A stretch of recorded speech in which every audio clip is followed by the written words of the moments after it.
Baik, Assalamualaikum warahmatullahi wabarakatuh. Bertemu dengan pertemuan keempat dengan Bu Wanti ya di Psikologi Pendidikan. Pada pertemuan ketiga kemarin kita sudah membahas terkait pendekatan teori dari Vygotsky.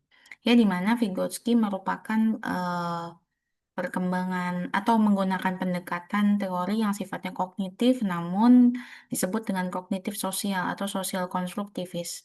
Karena bagi Vygotsky ya, yang namanya individu ketika dia belajar ya perlu ada adult atau sosial yang mendukung.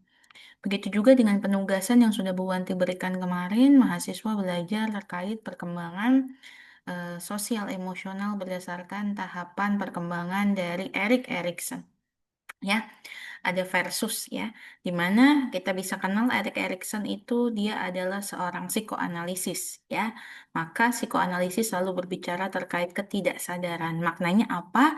Ketika gagal mendapatkan kebutuhannya, maka ada sesuatu yang tersimpan di dalam bawah sadarnya yang sehingga membuat perilaku dari individu itu tidak adaptif ya. Maka pada teori Erik Erikson digambarkan dengan versus. Contoh pada tahap pertama adalah trust. Ketika kebutuhan dasar dari rasa percaya terhadap lingkungan tidak didapatkan oleh manusia, maka dalam hatinya ada something nanti dalam ketidaksadarannya yang akhirnya menimbulkan pada behaviornya tidak trust terhadap lingkungan. Begitu. Nah, sekarang pada pertemuan keempat ini kita akan masuk ke dalam behavioristik. Berbeda dengan psikoanalis, berbeda dengan kognitif, behavioristik fokus pada perilaku yang tampak. Behavioristik fokus pada memodifikasi perilaku, itu yang utama, ya. Tidak menggali-gali bawah sadar, ya, atau juga tidak menggali-gali faktor kognitif. Nah, ketika kita berbicara sebelum masuk ke pendekatan behavioristik, teori-teori belajar itu ya sebenarnya banyak ya 5 pendekatan belajar. Di sini kita bisa lihat yang sudah Anda semua pelajari adalah kognitif ya dari Piaget, lalu juga kognitif dari Vygotsky. Nah, sekarang kita akan masuk ke dalam behavioral ya.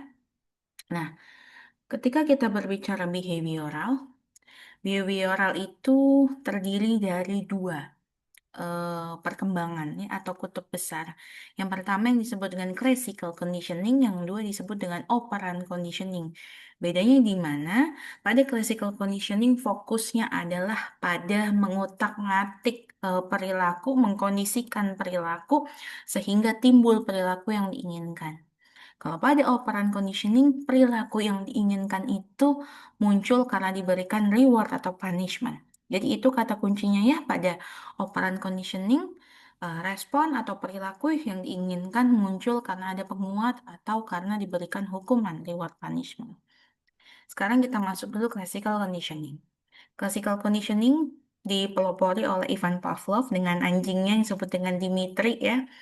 Jadi Ivan Pavlov itu sebenarnya dia eh, tertarik mengkondisikan karena memang beliau itu meneliti tentang hewan, banyak yang meneliti tentang hewan. Beliau itu eh, dulu berpikir bisa nggak ya ini hewan keluar air liur, tetapi diganti bukan bukan karena makanan, tapi karena sesuatu yang lain.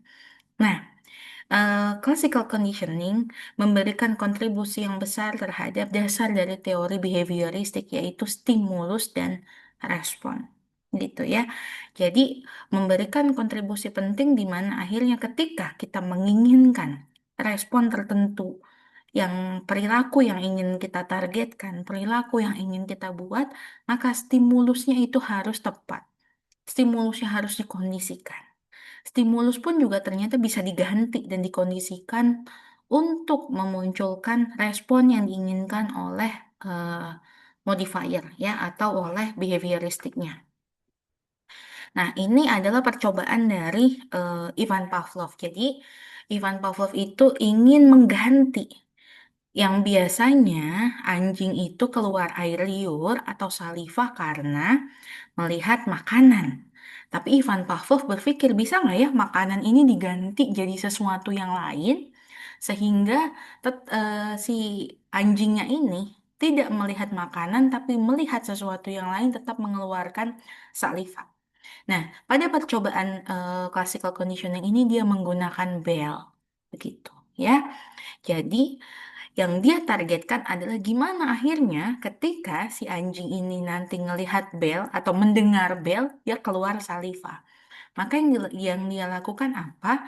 Yang dia lakukan adalah pertama, eh, ini ya, ini respon alaminya. US itu unconditional stimulus, UR itu unconditional respon atau respon alaminya. Respon alami yang dimiliki oleh anjing adalah ketika ketemu makanan dia mengeluarkan saliva gitu. Lalu jelas ketika diberikan bel dia tidak mengeluarkan saliva. Bel pada saat sebelum dikondisikan itu disebut dengan neutral stimulus atau stimulus netral yang tidak memberikan respon apapun pada anjing. Maka masuk ke fase conditioning. Pada fase conditioning, si US atau food ini, makanan yang memang sudah secara alamiah akan menimbulkan saliva buat anjing, dipasangkan terus-menerus dengan bunyi bel. Jadi, makanan keluar, ada bel, gitu ya. Anjing akhirnya keluarkan air liur. Karena apa? Ada makanan di sini.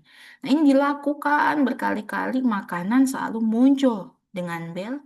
Akhirnya anjing mengeluarkan air liur, dikondisikan lagi makanan muncul dengan bel berkali-kali proses conditioning ini.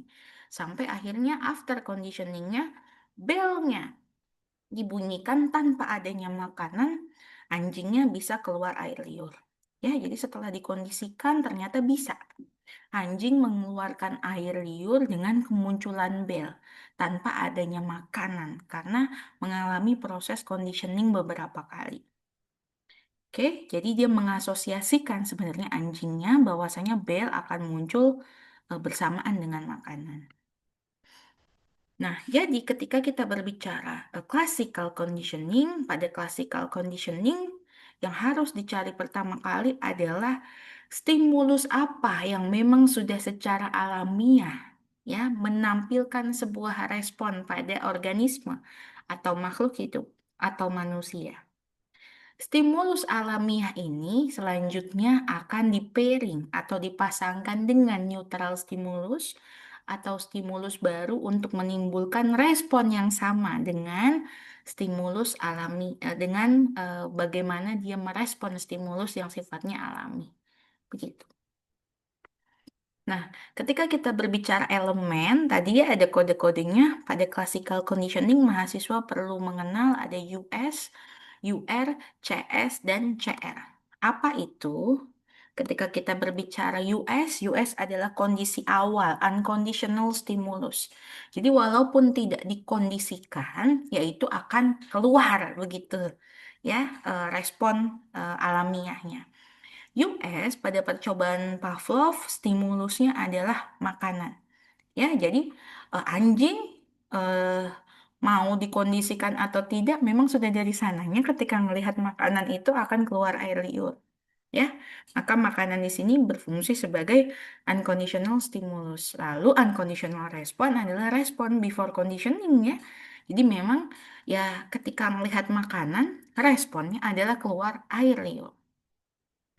Lalu di sini ada conditional stimulus. Conditional stimulus berbeda dengan US.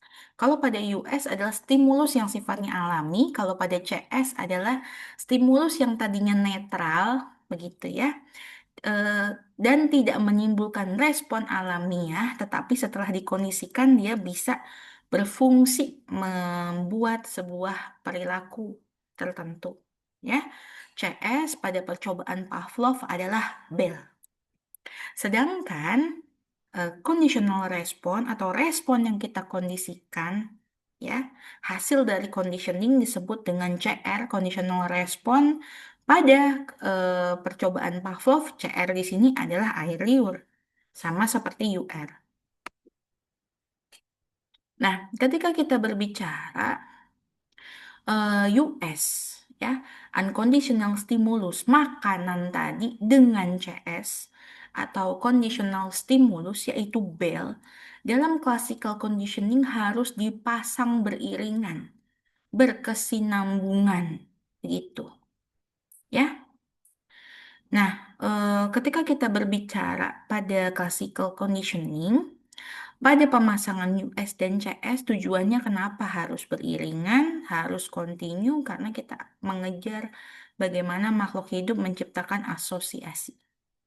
Ya, sehingga ketika US-nya diganti dengan CS, dia tetap masih menimbulkan respon yang sama, gitu. Nah, ketika kita berbicara prinsip dalam classical conditioning, ada beberapa. Yang pertama ada akuisisi. Akuisisi adalah bagaimana conditioning itu bisa memunculkan stimulus dan respon yang kita inginkan. Jadi, pada akuisisi adalah awal pemasangan conditional stimulus dan conditional respon. Generalization adalah bagaimana kita bisa memastikan Generalization adalah bagaimana kita bisa memastikan conditional stimulus itu akan menghasilkan respon yang serupa dengan stimulus awal. Ya, dalam hal ini bagaimana akhirnya behavioristik, orang yang memodifikasi perilaku, menciptakan sebuah kondisi sehingga kemunculan bel bisa menghasilkan air liur. Pada diskriminasi, kita perlu untuk memastikan memang hanya bel yang akhirnya memunculkan respon air liur, bukan lampu, bukan hal-hal lain yang di luar dari proses pengondisian. Nah, lalu harus diuji dengan extinction. Extinction adalah kita harus memastikan bahwasannya memang US atau tadi unconditional stimulus begitu itu berkontribusi, US itu adalah makanan tadi, berkontribusi terhadap melemahnya conditional respon.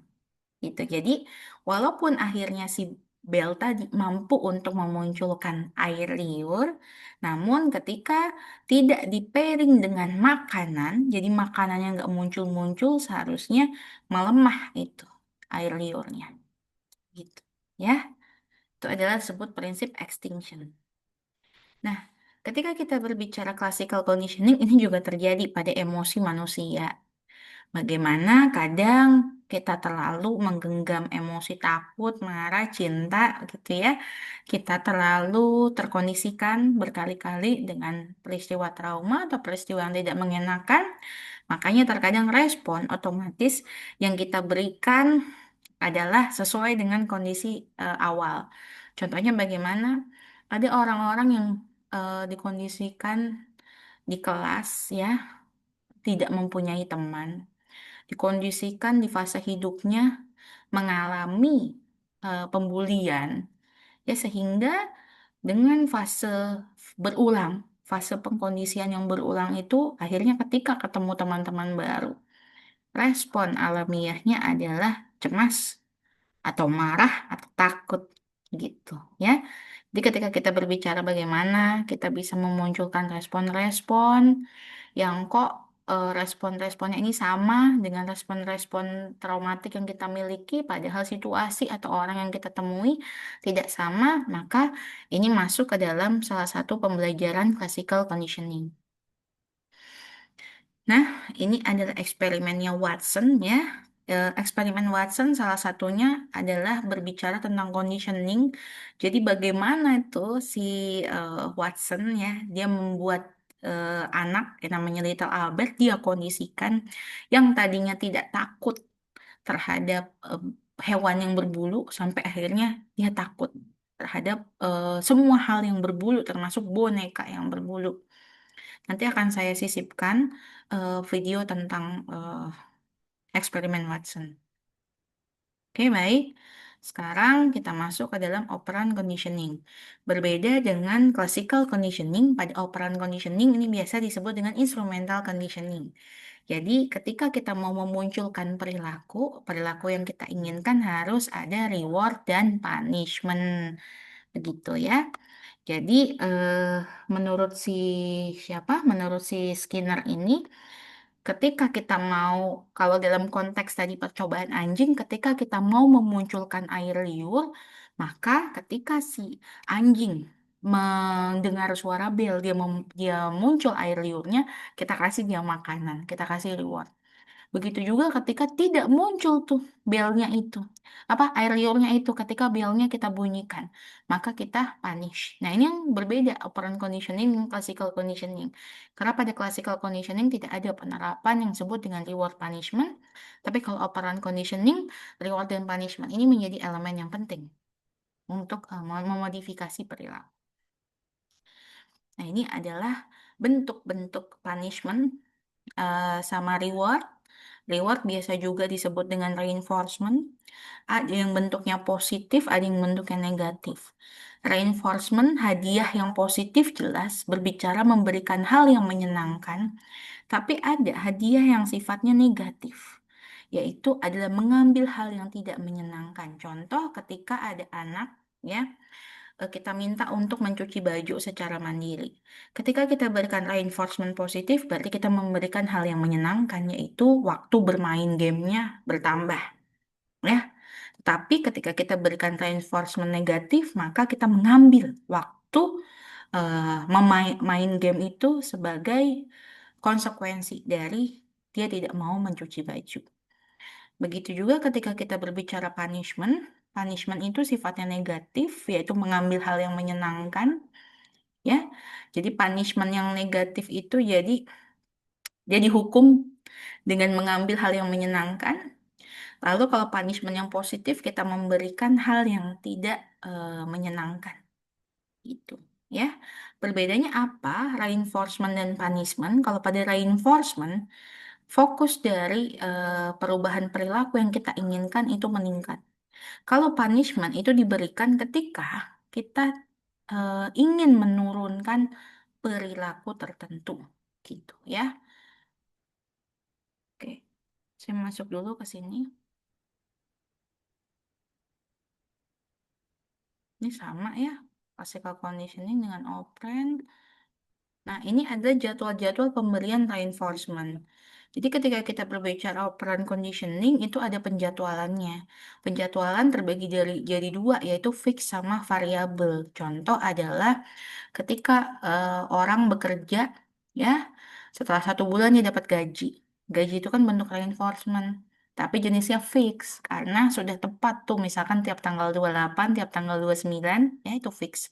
Kalau variabel adalah ya tidak ada jadwal tertentu untuk memberikan reinforcement. Jadi setelah dia misalkan bekerja, begitu 2 minggu diberikan, atau bekerja sebulan diberikan, atau per 2 bulan diberikan. Jadi tidak ada penjadwalan yang fix.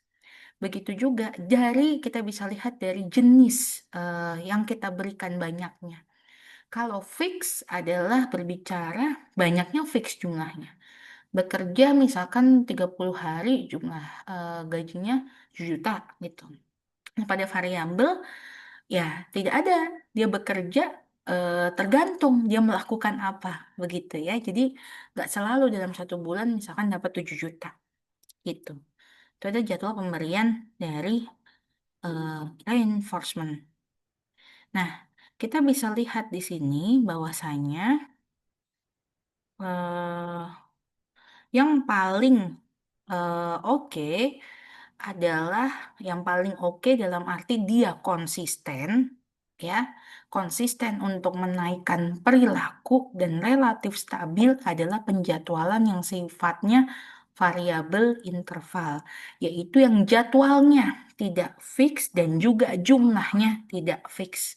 Itu yang terbukti mempertahankan perilaku dan bisa menaikkan perilaku, ya, jadi nggak turun-turun lagi dan relatif stabil. Kalau kita lihat di sini ya, fix rasio itu dia menaikkan di awal begitu, ya. Kalau pada si variabel rasio, karena dia tidak apa tidak jelas diberikannya kapan begitu ya, terus juga jumlahnya juga tepat ya, maka dia akan mengalami dinamisasi ini, ya. Begitu juga dengan fixed interval. Kalau pada fixed interval ya karena sudah hafal tuh manusia interval-interval pemberian gajinya kapan saja, ya, maka dia naik-naiknya ini ketika sedang diberikan reward. Oke, baik. Mungkin cukup sekian dari saya untuk operan conditioning. Kita sambung di dalam diskusi. Assalamualaikum warahmatullahi wabarakatuh.